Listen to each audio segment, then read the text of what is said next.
मथुरापुर में रहने वाली बबली अपने लड्डू खाने की आदत के कारण दूर दूर तक मशहूर थी। 5 मिनट भी बिना खाए उससे न रहा जाता था। 25 साल की उम्र में ही उनके पति की हैजा से मृत्यु हो गई। उन्होंने जैसे तैसे अपनी बेटी हेमलता को बड़ा किया।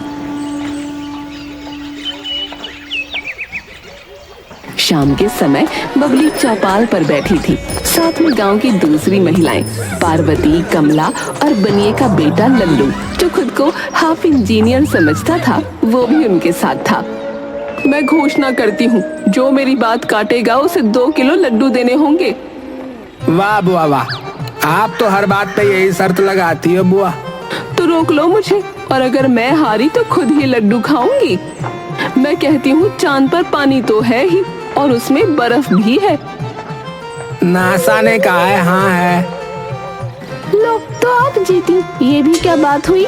लाओ लाओ लड्डू, यही तो शर्त थी। बबली खुश होकर 2 लड्डू गटकते हुए बोली, देखा, ज्ञान हो तो लड्डू अपने आप मुंह में आ जाते हैं। हाँ।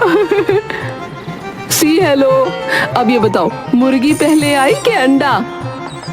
अंडा आया पहले। तो अंडा किसने दिया? मुर्गी ने? अरे नहीं, वैज्ञानिक कहते हैं डीएनए म्यूटेशन से। बहस करने का मतलब शर्त हारना। ये तो धोखा है, आप तो किसी की सुनती ही नहीं। क्या बिना लड्डू के रह सकती है? मैं बिना लड्डू खाए पूरा दिन रह सकती हूँ। 2 मिनट बाद बबली का पेट गुड़गुड़ाने लगा और सामने हलवाई की दुकान से लड्डू की खुशबू आती है। अरे ठीक है, मैं हार गई। अब प्लीज 2 किलो लड्डू ला दो।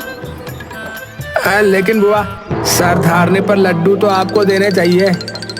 अरे बेवकूफ, मैं तो सजा के रूप में लड्डू खा रही हूँ। ये मेरे लिए सजा है, मीठी सजा। अरे इस औरत से कोई शर्त ना लगाना, ये हर हालत में लड्डू खा ही लेती है भैया। गाँव में सबसे ज्यादा लड्डू का स्टॉक बबली की जीभ में है, बता रहा हूँ। हाँ, लड्डू की शौकीन बबली एक बार फिर कुछ देर बाद रामलाल हलवाई के यहाँ पहुंची और 2 किलो लड्डू खरीदे।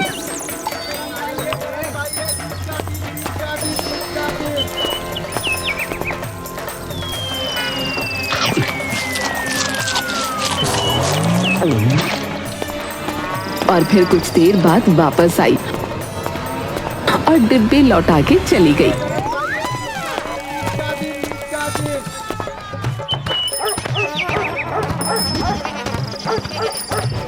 अब बेटा मनसुख, देख, लीला डिब्बा वापस कर गई और पैसे भी नहीं दिए। सब ठीक तो है? अरे पिताजी, दिन की रोशनी में अंधेर कर रही है ये लीला। इसने बिना खरीदे हमारे मोतीचूर के 2 किलो लड्डू हजम कर लिए। अरे ये लीला खुद को समझती क्या है, हैं? आज इसको मजा चखाता हूँ। जरा पुलिस को फोन कर।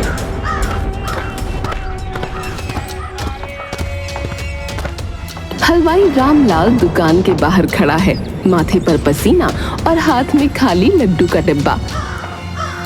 अरे सुनो सुनो मथुरापुर वालों, सुनो, मेरी दुकान से 75 लड्डू चोरी हो गए हैं और मुझे पूरा शक है ये काम बबली का है। ओ बबली, वही जो लड्डू देख के खुद को भूल जाती है, वही ना? एक बार तो उसने मेरे ठेले पर रखे बेसन के गोले को भी लड्डू समझ के खा लिया था।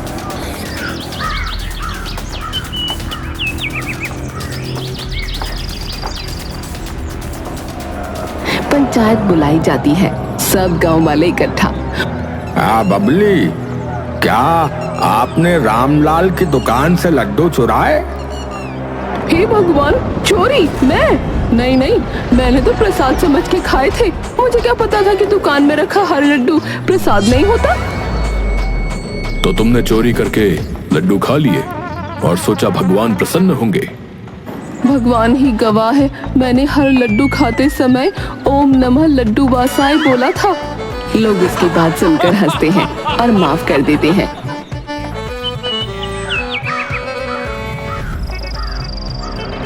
गांव में राजनीति का माहौल गर्म था। पगड़ी वाले, लाठी वाले और झंडा उठाए लोग घूम रहे हैं। लेकिन इस बार माहौल में एक मीठी सी खुशबू है लड्डू की, क्योंकि इस बार बबली भी चुनाव लड़ रही थी। वो मंच से बोली, ग्रामवासियों, अगर आप चाहते हैं हर त्योहार पे लड्डू, हर शादी में एक्स्ट्रा मिठाई और हर पंचायत मीटिंग में रसगुल्ला, तो वोट तो मुझे, बबली को। लोग तालियां बजाते हैं। और हाँ, मेरा वादा है, हर वोट पर एक लड्डू मिलेगा। सिर्फ मुझे वोट दो, मैं जीवन मिठास से भर दूंगी। उसके विरोधी उम्मीदवार रणधीर सिंह ने ये सुना तो गुस्से में बोला, ये तो वोट की खरीदारी है, लोकतंत्र की मिठास नहीं। बबली बेईमान है। अरे भाई साहब, आप तो गुस्से में यूं ही कड़वे करेले बन गए हो। लोकतंत्र में मिठास होनी चाहिए, लड्डू वाली मिठास। जी बबली जी, मैं तो वोट के साथ साथ 2 लड्डू लूंगा, बीवी के लिए भी। आंटी, मैं भी वोट डालूंगा, लड्डू मिलेगा क्या? धीरे धीरे चुनाव का दिन आ गया। लोग लाइन में लगते हैं, एक हाथ में वोटर आईडी, दूसरे हाथ में थाली। लोग वोट डालते हैं और उधर लड्डू डिस्पेंसर से मिलता है एक गर्मा गर्म बेसन का लड्डू। बबली को 98% वोट मिले हैं। हाँ, इतने वोट तो हमने भगवान को भी नहीं दिए कभी। बबली शपथ लेती है, मैं बबली देवी कसम खाती हूँ, गांव की भलाई करूंगी और हर घर को मिठास से भर दूंगी।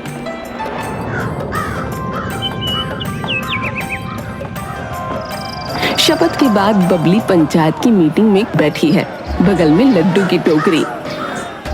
हाँ देखिए जी, गांव की सड़क जो है ना, वो टूटी हुई है।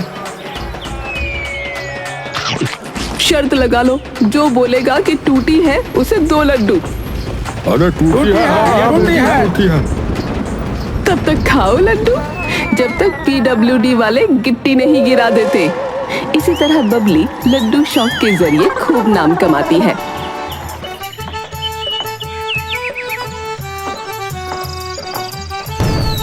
आज उसकी बेटी हेमलता की शादी थी गांव में। शादी की तैयारियां गांव में जोरों पर हैं। हर कोई भागा भागा फिर रहा है। अरे बबली देवी जी, आपको वचन लेना होगा। आज आपकी बेटी की शादी है। आज तो व्रत का दिन है। कन्यादान से पहले पेट में अन्न नहीं जाना चाहिए। अरे पंडित जी, मैं ये सब नहीं मानती। और वैसे भी ये लड्डू अन्न थोड़ी ना है, ये तो भगवान का प्रसाद है। तो इसे खाने में आपको क्या परेशानी है? देखिए, मैं कुछ भी कर सकती हूँ, पर मुझे ना खाने से मजबूर मत करिएगा। लीला तो समझती क्यों नहीं है? तरह तरह की बीमारियां फैली हुई हैं।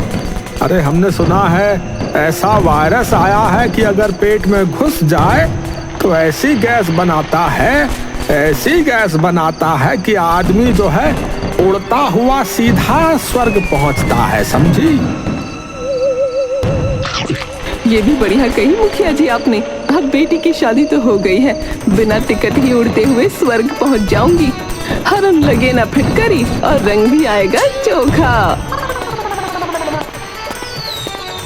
अरे मुखिया जी, आप भी किसे समझाने बैठ गए? इससे तो भगवान भी हार गए हैं। भीड़ में हंसी गूंजती है। बबली बेशर्मी से 5 और लड्डू खा जाती है। सारी रात कुछ ना कुछ खाते रहने के कारण अब बबली का पेट फूलने लगा। बबली अब हल्के से करा रही है, पेट फूलता जा रहा है। लोग ध्यान नहीं दे रहे। हे भगवान, लगता है लड्डू मुझे सूट नहीं कर रहे। लगता है मुखिया जी सही कह रहे थे। तैयारी, सचमुच मेरा पेट फूलता जा रहा है। ऐसे लग रहा है जैसे पूरा शरीर गुब्बारा बन गया है। कहीं सच में मैं स्वर्ग ना पहुंच जाऊं उड़ते हुए। अचानक ही वो धीरे धीरे ऊपर उठने लगी। हाय भैया, मुझे बचा लो, ये क्या हो रहा है? ये तो मेरा शरीर गुब्बारा बन गया है। न जाने कहाँ लेकर जाकर छोड़ेगा। अरे मेरे पैर में रस्सी बांध लो, कोई तो बचाओ। लोग चिल्लाते हैं। अरे देखो देखो, बबली देवी हीलियम के गुब्बारे जैसी उड़ रही है भाई। हे विधाता, ये तेरी शक्ति है या लड्डू का कमाल? अब तो बबली की रक्षा तू ही कर सकता है, वरना ये गुब्बारे की तरह सीधा तेरे घर ही आ रही है। तभी गांव का फिजिक्स टीचर वो अपने ज्ञान का प्रदर्शन करने के लिए बोला। अरे लोग इसे चमत्कार मान रहे हैं, पर ये परफेक्ट केस है न्यूटन के थर्ड लॉ का। बबली के पेट में जो गैस बनी वो एक रिएक्शन फोर्स थी और उसका उड़ना इक्वल एंड ऑपोजिट रिएक्शन। अरे मास्टर जी, आप तो बबली को रॉकेट बना बैठे। और क्या, Babli is equal to biological hot air balloon. Gas हल्की होती है, हवा से भी कम घनत्व वाली। जैसे ही उसका पेट गैस से भर गया, उसका वजन कम और लिफ्ट ज्यादा हो गया। हाँ, तो इसका मतलब है बबली घर की पहली उड़न तस्तरी बन चुकी है क्या? अगर इस पेट गैस का सही उपयोग किया जाए तो हम एलपीजी का देसी विकल्प बना सकते हैं। नाम होगा बबली गैस प्रोजेक्ट, यानी कि बीजीपी योजना। दूसरी तरफ आकाश में उड़ती हुई बबली। हे राम, मेरी बेटी भी विदा हो गई, अब किसी को मेरी चिंता नहीं। मेरा क्या होगा? भगवान मेरी सहायता कर, जैसे तूने सीता की सहायता के लिए गरुड़ भेजा था। बबली हवा में घूम रही है, तभी एक विशाल कौवा उसके पास आता है। काऊ काऊ, अरे ये कौन सा गोला आसमान में घुसाया? हे भगवान, आपने ये क्या भेज दिया? ये तो मेरे टुकड़े टुकड़े कर देगा। सुन काली चिड़िया, मैं इंसान हूँ, गैस के कारण शरीर थोड़ा फूल गया है, तो गलती से मुझे कुछ और ना समझ लीजिए। कौवा गुस्से में आकर अपनी नुकीली चोंच उसके पेट में चुभाता है। एक जोरदार आवाज होती है और बबली की पूरी गैस निकल जाती है। अरे मेरी मैया, ये लड्डू खाने की आदत मेरी कौन कौन सी दुर्गति करवाएगी। एक बार गुब्बारा बनाकर उड़ा दिया, अब मैं जाने कहाँ गिरने वाली हूँ। गैस निकलते ही बबली जोर से नीचे गिरी और सीधे एक अंधे कुएं में जा पड़ी। ये कुआं सीधा एक दूसरी दुनिया में खुलता है, जिसका नाम है गंजापुर। यहाँ सब लोग गंजे हैं, मर्द, औरतें, बच्चे, हर कोई शीशे जैसी चमकती टकली लिए घूम रहा है। स्वागत है मोटी उड़न परी, तुम्हारे सर पर तो बहुत बड़े बड़े बाल हैं। हम पिछले एक हफ्ते से बालों का दर्शन करने के लिए पूजा कर रहे थे, शायद इसीलिए भगवान ने हमारे पास तुम्हें भेजा है। तुमसे पहले हमारे पास बालों वाला कोई नहीं आया कभी। हाय दैया, इन लोगों को हुआ क्या है? कौन सा तेल लगा लिया? कौन से ब्यूटी पार्लर की गलती है? गंजापुर के लोग बबली की भाषा को समझ नहीं पाते और उसे देवी मान लेते हैं, क्योंकि उसके बाल हैं। उसे एक स्वर्ण सिंहासन पर बिठा दिया जाता है। गंजापुर में सब गंजे लोग बबली के लंबे चमकदार बालों को देखकर श्रद्धा में झुक जाते हैं। हे देवी बबली, आप तो बालों की मल्लिका हैं। कृपया करके हमें भी बालों का वरदान दीजिए। हम रोज नारियल तोड़ते हैं, लेकिन बाल नहीं आते। तुम लोग बाल मांग रहे हो और मैं सोच रही हूँ बाल बच गई। खैर, बाल चाहिए तो थोड़ा इंतजाम करना पड़ेगा। बबली गांव की सबसे बड़ी कड़ाही मंगवाती है। उसमें लड्डू, चिरौंजी, घी, बादाम, प्याज का रस और अपना खास घरेलू हेयर ऑयल डालती है। लो भैया, ये है मेरे नानी का नुस्खा। इसे लगाओ सिर पर, पेट पर, जहाँ लगाना हो लगाओ, बाल जरूर आएंगे। गंजापुर वाले बड़ी श्रद्धा से तेल लगाते हैं और अगले ही दिन सबके सिरों से बाल उगने लगते हैं। कुछ के तो इतने तेजी से कि गले तक आ जाते हैं। अब तो हम बालों की चोटी बनाएंगे और इन्हीं के झूले में झूलेंगे। देवी बबली की जय। प्रजा की खुशी देख खुश होकर गंजापुर वाले बबली को उपहारों में 5000 लड्डू देते हैं। हे देवी, ये लड्डू स्वीकार करें। हे भगवान, अब बचना मुश्किल है। अब तो मेरा अंत भी मीठा ही होगा। वो लड्डू खाने लगती है। 1, 2, 100, 200। पेट फिर से फूलने लगता है। बबली का पेट एक बार फिर गुब्बारे जैसा हो जाता है। वो हवा में उठने लगती है। हे गंजापुर के लोगों, फिर से उड़े जा रही हूँ। अब की बार स्वर्ग नहीं, शायद चांद पर पहुंच जाऊं। गंजापुर वाले चिल्लाते हैं। अरे कोई रस्सी लाओ, अरे देवी फिर से उड़ रही है, नहीं तो हमारी बालों की देवी किसी और ग्रह पर चली जाएगी।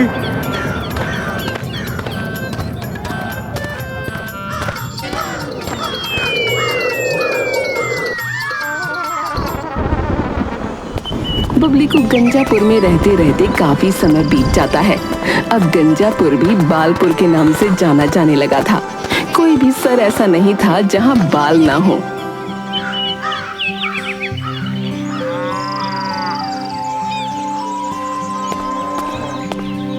एक बार गंजापुर में एक साधु आए।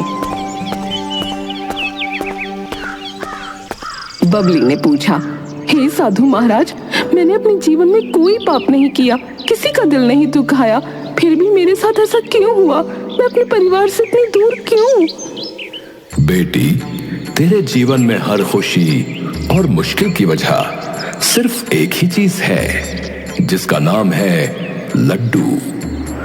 लड्डू भी तुझे दुनिया की सारी खुशी देगा और लड्डू की वजह से तू अपने जीवन में तकलीफ भी सहेगी। तेरी समस्या का समाधान तेरे जन्मदिन पर होगा।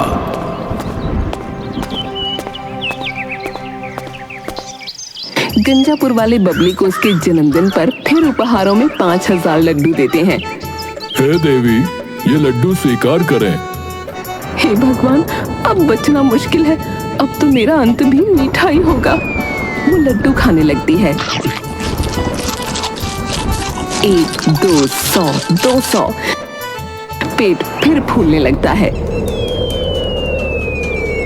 कोई उसे रोके उससे पहले ही वो उड़ जाती है और फिर एक बार वही कौवा उसके पेट में चोंच मारकर हवा निकाल देता है। इस बार वो सीधा गिरती है मथुरापुर के कुएं में। गांव वाले कुएं के पास जुटते हैं। बबली पानी में से निकलती है। अरे देवी जी वापस आ गई। लगता है स्वर्ग वालों ने भी इसे वापस लौटा दिया। अब से व्रत रखूंगी, पर अगर लड्डू भगवान खुद देंगे तो भी ना खाऊंगी। लड्डू के नाम से परहेज रखूंगी मुखिया जी। इस बीच बबली की बेटी को बच्चा होता है और बबली की बेटी बबली की याद में अपने बेटे का नाम लड्डू रख देती है।